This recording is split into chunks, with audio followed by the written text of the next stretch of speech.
অনেক দিন আগের কথা। এক বনে অনেক ধরনের পশু পাখি বসবাস করত, আর সেই বনের রাজা ছিল সিংহ।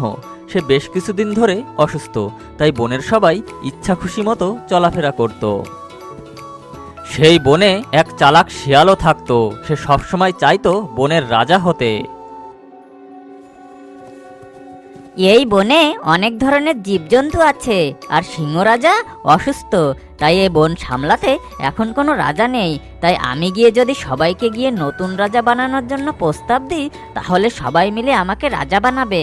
তখন আমি শান্তিতে বসে আরাম করে খেতে পারবো। যাই, আর দেরি না করে সবাইকে নতুন রাজা নির্বাচনের প্রস্তাবটা দিই। এই বলে শিয়াল তার ঘর থেকে বাইরে বের হলো, আর চলতে চলতে পথে দেখা হয়ে গেল এক হরিণের সাথে। তখন হরিণ শিয়ালকে উদ্দেশ্য করে বলল, কি রে শিয়াল ভাইয়া, এত ব্যস্ত হয়ে চললে কোথায়? আমি আসলে তোমার কাছেই এসেছি। আমার কাছে এসেছো কেন, কি মনে করে? দেখো, আমরা অনেক পশু পাখি এই বনে বসবাস করি, কিন্তু আমাদের মধ্যে কোনো একতা নেই। তাই আমাদের মধ্যে একতা আনতে একজন ভালো রাজার দরকার। তুমি ঠিকই বলেছো, আমাদের একজন রাজার প্রয়োজন, কিন্তু আমাদের মধ্যে রাজা কে হবে সেটাই চিন্তার বিষয়। আমার মনে হয় যে আমার মতো জোরে দৌড়াতে পারে এবং দেখতে সুন্দর, তাকেই এই বনের রাজা করা উচিত। হরিণের এই কথা শুনে শিয়াল অবাক হয়ে বলল, দেখো, রাজা হতে হলে তীক্ষ্ণ বুদ্ধির প্রয়োজন, যেটা এ বনে শুধু আমারই আছে। এই বলে শিয়াল সামনের দিকে চলতে লাগলো, আর হাঁটতে হাঁটতে বলল, হরিণ এমনটা বললে হবে নাকি? বনের অন্য প্রাণীরা হয়তো আমাকে রাজা করতে চাইবে। এমনিভাবে কিছু পথ চলার পর তার দেখা হলো এক বানরের সাথে। তখন শিয়াল বানরকে বলল, বানর ভাই, এখানে দাঁড়িয়ে কি করছো তুমি? এই একটু খাওয়া দাওয়া করছি আর কি। তা তুমি এই ভর দুপুরে চললে কোথায়? আমি আসলে তোমার কাছেই এসেছি। দেখো, আমরা এ বনে অনেক পশু পাখি বসবাস করি, কিন্তু আমাদের মধ্যে কোনো একতা নেই। তাই একতা আনতে আমাদের একজন রাজার প্রয়োজন। তুমি তো আমার মনের কথাটাই বলে দিলে শিয়াল। এই বনে একজন রাজা দরকার, আর রাজা হবে সেই যে কিনা এক গাছ থেকে লাফিয়ে অন্য গাছে যেতে পারে, আর কোনো বাধা ছাড়াই সবার খোঁজ খবর নিতে পারে। তাই এই বনের রাজা হওয়ার যোগ্যতা একমাত্র আমারই আছে। বানরের এই কথা শুনে শিয়াল খুবই হতাশ হয়ে গেল, আর বলল, দেখো, রাজা হতে হলে প্রখর বুদ্ধির প্রয়োজন, যেটা এই বনে শুধু আমারই আছে। তাই এই বনের রাজা হওয়ার যোগ্যতা একমাত্র আমারই আছে। এ কথা বলে শিয়াল সেখান থেকে সামনের দিকে এগোতে লাগলো, আর হাঁটতে হাঁটতে বলল, শুধু হরিণ আর বানর বললেই হবে নাকি? বনের অন্য প্রাণী অবশ্যই আমাকে রাজা করতে চাইবে। এভাবে কিছু পথ চলার পর তার দেখা হয়ে গেল এক হাতির সাথে। তখন শিয়াল হাতিকে বলল, কেমন আছো হাতি ভাইয়া? এই তো ভালোই আছি। তা তুমি আমার কাছে কি মনে করে এসেছো? আমি তোমার কাছে একটা গুরুত্বপূর্ণ বিষয়ে কথা বলতে এসেছি। তা কি বলবে বলো, আমার তাড়া আছে, কারণ আমার খুব ক্ষুধা পেয়েছে। দেখো, আমাদের বনে অনেক ধরনের জীবজন্তু বসবাস করে, কিন্তু আমাদের মধ্যে কোনো একতা নেই, আর একতা আনতে একজন রাজার প্রয়োজন। তুমি তো একদম খাঁটি কথা বলেছ। এ কথা তো আগে ভেবে দেখিনি, কিন্তু এ বনের রাজা কে হবে সেটা তো ভাববার বিষয়। রাজা হতে গেলে তো বুদ্ধি, শক্তি আর সাহসের প্রয়োজন, আর সেটা তো শুধু এই সমস্ত বনে একমাত্র আমারই আছে। তাই আমি হব এই বনের রাজা। দেখো, রাজা হতে হলে প্রখর বুদ্ধির প্রয়োজন, যেটা এই বনে শুধু আমারই আছে। তাই এই বনে রাজা হওয়ার যোগ্যতা একমাত্র আমারই আছে। শিয়াল হাতির কথা শুনে ভীষণই হতাশ হয়ে গেল। এমনিভাবে সে জঙ্গলের সব প্রাণীর কাছেই গেল, আর সবাই নিজেকেই বনের রাজা হিসাবে যোগ্য মনে করলো। তখন শিয়াল একটা বুদ্ধি বের করলো, আর বলল, আমি বনের সবাইকে এক জায়গায় জড়ো করব, আর সেখানে আমার রাজা হওয়ার প্রস্তাব রাখব। হতে পারে সবাই একসাথে থাকলে আমাকে রাজা বলে মেনে নেবে। যেমন ভাবা তেমন কাজ। শিয়াল বনের সব জন্তুকে এক জায়গায় জড়ো করলো, আর বলল, বন্ধুরা, আমরা সবাই এখানে জড়ো হয়েছি আমাদের রাজা নির্বাচনের জন্য। এতে আবার এত বলাবলের কি আছে? এ বনে সবাই জানে আমি সবার চেয়ে শক্তিশালী, তাই আমি হব এই বনের রাজা। শুধু শক্তি থাকলে রাজা হওয়া যায় না, তোমার এত বড় শরীর নিয়ে এক জায়গা থেকে অন্য জায়গায় যেতে অনেক সময় লাগে, কিন্তু আমাকে দেখো, আমি এক গাছ থেকে অন্য গাছে লাফিয়ে যেতে পারি, আর তাই খুব সহজে আমি সবার খোঁজ খবর নিতে পারবো, তাই আমি হব এই বনের রাজা। তখন সবাই বানরের কথার সাথে একমত হলো আর বানরকে সবাই বনের রাজা হিসাবে মেনে নিল।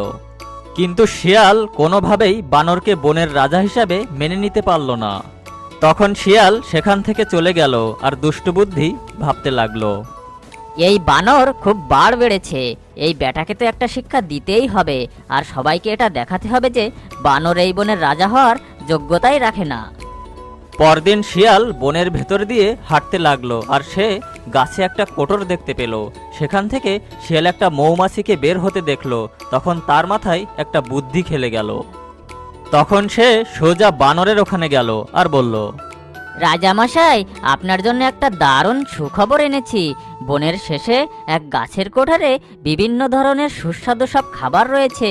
সেসব খাবার একমাত্র আপনারই জন্য, সেখানে শুধু আপনিই যেতে পারেন। তাই আপনি যদি সেখানে গিয়ে আমাদের সবার জন্য খাবার নিয়ে আসতেন, তাহলে আমরা একটু সুস্বাদু খাবার খেতে পেতাম। কি বলো তুমি, গাছের কোটরে সুস্বাদু খাবার? তাহলে তো সেখানে গিয়ে একবার আমাকে দেখতে হয়। চলো আমার সাথে, জায়গাটা আমাকে দেখিয়ে দাও, আমি সবার জন্য খাবার নিয়ে আসি। তখন শিয়াল বানরকে নিয়ে জঙ্গলের ভেতর দিয়ে হাঁটতে লাগলো। কিছুক্ষণ হাঁটার পর বানর বলল, আর কত দূর শিয়াল, আমার যে আর তর সইছে না। মহারাজ, ভালো কিছু পেতে হলে তো একটু সবুর করতেই হবে। এমনিভাবে আরো বেশ কিছু পথ চলার পর তারা সেই গাছের ওখানে এসে পৌঁছালো। তখন শিয়াল বলল, মহারাজ, এই সেই গাছ, আর ওই যে কোটর দেখতে পাচ্ছেন, ওর ভেতরেই রয়েছে সুস্বাদু সব খাবার। তাই আপনি আর দেরি না করে খাবারগুলো নিয়ে আসুন। তখন বানর খাবার আনার জন্য যেই না গাছের কোটরে ঢুকলো, অমনি মৌমাছির দল কামড়ে কামড়ে বানরের নাস্তানাবুদ অবস্থা করে দিল। শিয়াল, এটা তুমি আমার সাথে কি করলে? আমি এই বনের রাজা, তুমি আমাকে এভাবে বোকা বানাতে পারলে?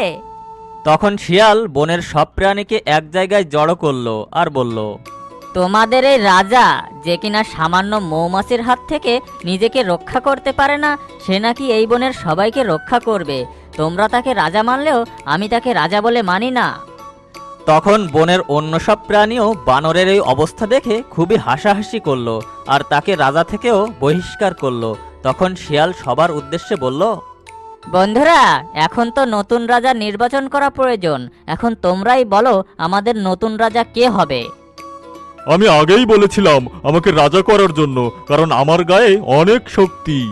তুমি শক্তিশালী হলে কি হবে? তোমার মাথায় তো বুদ্ধি অনেক কম, আর তাছাড়া তুমি এক জায়গা থেকে অন্য জায়গায় যেতে অনেক সময় লাগিয়ে দাও। তাই আমি বলি কি, আমি দেখতে যেমন সুন্দর তেমনি অনেক জোরে দৌড়াতেও পারি। তাই আমি খুব সহজে জঙ্গলের সবার খোঁজ খবর নিতে পারবো। তাই আমারই জঙ্গলের রাজা হওয়া উচিত।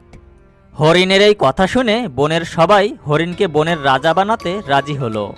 কিন্তু শিয়াল কোনোভাবেই হরিণকে বনের রাজা হিসাবে মানতে চাইল না। হরিণকেও বানরের মতো একটা শিক্ষা দিতে হবে, আর সবাইকে দেখাতে হবে যে হরিণ বনের রাজা হওয়ার যোগ্য নয়। হরিণকে কিভাবে ফাঁদে ফেলা যায় এটা ভাবতে ভাবতে শিয়াল বনের ভেতর দিয়ে হাঁটতে লাগলো। তখন সে দেখলো ঝোপের ভেতর ফাঁদ পাতা রয়েছে। তখন তার মাথায় একটা বুদ্ধি খেলে গেল। তখন শিয়াল হরিণের কাছে গেল আর বলল, রাজামশাই, বেশ কয়েকদিন হলো আপনি তো ভালো তাজা ঘাস খেতে পারেন না। আজ আমি জঙ্গলের ওদিকে ঝোপের মধ্যে দেখে এলাম কিছু কচি কচি ঘাস জন্মেছে। আপনি যদি যেতে চান, আমি আপনাকে সেখানে নিয়ে যেতে পারি। তুমি ঠিক বলেছ শিয়াল, বেশ কিছুদিন হলো কচি ঘাস খাই না। চলো আজ আমি কচি ঘাস খেয়ে আসি। তারপর শিয়াল হরিণকে নিয়ে সেই ঝোপের কাছে গেল। রাজামশাই, এই সেই ঝোপ, আর ওখানে কচি ঘাসগুলো তো আপনার অপেক্ষায় আছে। তাড়াতাড়ি গিয়ে খেয়ে নিন মহারাজ। যেই না হরিণ কচি ঘাস খাওয়ার লোভে ঝোপের ভেতর ঢুকলো, অমনি সে সেখানে পাতা ফাঁদে আটকে পড়ল। এই ছিল তোমার মনে? আমি তো তোমাকে বিশ্বাস করে এখানে এসেছিলাম, আর তুমি কিনা আমার সাথে এমন ধোঁকাবাজি করলে। তখন শিয়াল বনের সব পশুকে সেখানে ডেকে নিয়ে এলো আর বলল, যে নিজের লোভ ও বিপদ সামলাতে পারে না, তোমরা তাকে রাজা হিসাবে মানলেও আমি তাকে রাজা হিসাবে মানি না। হরিণের এই কাণ্ড আর শিয়ালের এই কথা শুনে বনের সবাই লজ্জাবোধ করলো, আর হরিণকে আর কেউ রাজা হিসাবে মানতে চাইলো না। তখন শিয়াল মনে মনে বলল, এবার নিশ্চয়ই সবাই আমাকে রাজা বানাবে, রাজা হওয়ার মতো আমি ছাড়া আর কেউই নেই। আর ঠিক তখন হাতি বলে উঠল, আমি আগেই বলেছি এই বনের রাজা হওয়ার যোগ্যতাও একমাত্র আমারই আছে। আগের দুইবার বোকা রাজা নির্বাচনের জন্য সবাই খুব লজ্জিত ছিল, তাই এবার কেউ কোনো কথা বলল না। কিন্তু তবুও সবাই হাতিকে রাজা হিসাবে মেনে নিল। কিন্তু শিয়াল নিজেকে ছাড়া অন্য কাউকে রাজা হিসাবে মানতে চাইল না। তখন সে মনে মনে বলল, বেটা হাতি, রাজা হওয়ার তোর খুব শখ তাই না? দেখিস আমি তোর কি হাল করি। এমনিভাবে কিছুদিন কেটে গেল, কিন্তু এবার হাতি ছিল খুবই হুঁশিয়ার। আমি কোনোভাবেই শিয়ালের ফাঁদে পা দেব না। আমি শিয়ালের চেয়ে অনেক বুদ্ধিমান, সে আমাকে কিছুতেই হারাতে পারবে না। শিয়াল আমাকে যতই লোভ দেখাক না কেন, আমি কিছুতেই ওর সাথে যাব না। কিন্তু শিয়াল ছিল খুবই চালাক, সে এবার হাতিকে ফাঁদে ফেলার জন্য নতুন কোনো উপায় ভাবতে লাগলো। আমাকে নতুন কোনো উপায় বের করতে হবে। হাতি বেটা খুব সতর্ক হয়ে গেছে, তাই হাতিকে হরিণ আর বানরের মতো করে ধোকা দেওয়া যাবে না। কিছুক্ষণ ভেবে শিয়াল একটা বুদ্ধি বের করলো। তখন শিয়াল হাতির ওখানে গেল। মহারাজ, মহারাজ, সর্বনাশ হয়ে গেছে। বনের উত্তর দিক থেকে শুনে এলাম এই বনে নাকি আপনার চেয়েও শক্তিশালী একটা হাতি এসেছে। সে নিজেকে এই বনের রাজা দাবি করছে, আর বনের অন্য প্রাণীরা নাকি তাকেই রাজা বানাবে। এই কথা শুনে হাতি রাগে গজগজ করে বলল, কি বললি তুই? কার এত বড় সাহস যে নিজেকে আমার চেয়ে শক্তিশালী মনে করে? চল তো গিয়ে দেখি তার কত শক্তি। তখন শিয়াল হাতিকে একটা কুয়ার কাছে নিয়ে গেল। মহারাজ, এগিয়ে গিয়ে দেখুন, সেই হাতি এর ভেতরেই আছে যে নিজেকে আপনার চেয়েও শক্তিশালী মনে করে। তখন হাতি কুয়াতে তার ছায়া দেখে ভাবলো, মনে হয় সেখানে অন্য হাতি। কে রে তুই? তোর এত বড় সাহস যে তুই নিজেকে আমার চেয়ে শক্তিশালী মনে করিস? দাঁড়া, তোকে মজা দেখাচ্ছি। এই বলে হাতি কুয়ার ভেতর ঝাঁপিয়ে পড়ল আর সেখানেই আটকে পড়ল। তখন শিয়াল সবাইকে সেখানে নিয়ে এলো আর বলল, যে নিজের ছায়াকে চিনতে পারে না আর তাকে শত্রু ভেবে ঝাঁপিয়ে পড়ে, তোমরা তাকে রাজা হিসাবে মানলেও আমি তাকে রাজা হিসাবে মানি না। অন্যদিকে বনের রাজা সিংহ সুস্থ হয়ে গেছে। আমার মাথায় অনেক বুদ্ধি, আমি এই বনের সবাইকে বোকা বানাতে পারবো। তাহলে এবার সিংহকে বোকা বানিয়ে আমিই হব বনের রাজা। বেশ কিছুদিন পর শিয়াল বনের ভেতর হাঁটতে হাঁটতে বলল, সিংহকে কিভাবে বোকা বানানো যায়? যদি ধরা পড়ি তাহলে তো সিংহ আমাকে খেয়ে নেবে। এই বিষয় নিয়ে ভাবতে ভাবতে শিয়াল আনমনে জঙ্গলের ভেতর দিয়ে হাঁটতে লাগলো। আর হঠাৎ করে সে এক গর্তে ফেসে গেল। তখন শিয়াল চিৎকার করে বলতে লাগলো, বাঁচাও, বাঁচাও, কে কোথায় আছো? আমাকে বাঁচাও। এমনিভাবে শিয়াল গর্তে পড়ে আছে। দুদিন পর হরিণ গর্তের পাশ দিয়ে যাওয়ার সময় দেখলো গর্তে শিয়াল পড়ে রয়েছে। হরিণ ভাই, আমাকে বাঁচাও, আমি এখানে 2 দিন ধরে আটকে আছি, আমাকে একটু সাহায্য করো হরিণ ভাই। তোমাকে সাহায্য করব আমি? তোমার কারণে আমি আমার রাজত্ব হারিয়েছি। আমি কত সুখেই না ছিলাম, কিন্তু তুমি আমার সুখের জীবনে পানি ঢেলে দিয়েছো। এখন তুমি এই গর্তে পচো, মরো শিয়াল। এই বলে হরিণ সেখান থেকে চলে গেল। কিছুক্ষণ পর হাতি আসলো সেখানে। হাতিকে দেখে শিয়াল বলল, হাতি ভাই, আমাকে এই কুয়া থেকে বের করো, আমাকে বাঁচাও, আমি এখানে 2 দিন ধরে আটকে আছি, আমাকে সাহায্য করো হাতি ভাই। তোকে বাঁচাবো আমি? এটা তুই ভাবলি কি করে? তোর কারণে আমি আমার সুখের জীবন হারিয়েছি। তোকে আমি কখনোই ক্ষমা করব না। তুই এখানে পচে মর, এতে আমার কিছুই যায় আসে না। এই বলে হাতিও সেখান থেকে চলে গেল। কিছুক্ষণ পর সিংহ বনের সবাইকে এক জায়গায় ডাকলো আর বলল, আজ 2 দিন হয়ে গেছে, শিয়ালের কোনো খোঁজ খবর নেই। কেউ কি ওর খবর জানো? মহারাজ, আমি ওকে সকালে এক গর্তে পড়ে থাকতে দেখেছি। আমার কাছে সাহায্য চেয়েছিল, কিন্তু আমি ওকে সাহায্য করিনি। কেন তুমি ওকে সাহায্য করনি কেন? ও তো আমাদের সকলের বন্ধু। যদিও ওর মাথায় দুষ্টু বুদ্ধি আছে, তবুও তোমার উচিত ছিল ওকে সাহায্য করা। চলো তাকে উদ্ধার করে নিয়ে আসি। তারপর সিংহ গিয়ে শিয়ালকে গর্ত থেকে বের করলো। তখন শিয়াল বলল, সিংহ মহারাজ, আমি খুবই লজ্জিত। আমি সবাইকে শুধু বিপদের মুখে ঠেলে দিই, আর আজ আমি নিজেই বিপদে ফেসে গেছিলাম, তবুও আপনি আমাকে বাঁচালেন। আর এসব গুণের জন্যই তো আপনি হলেন এই বনের রাজা।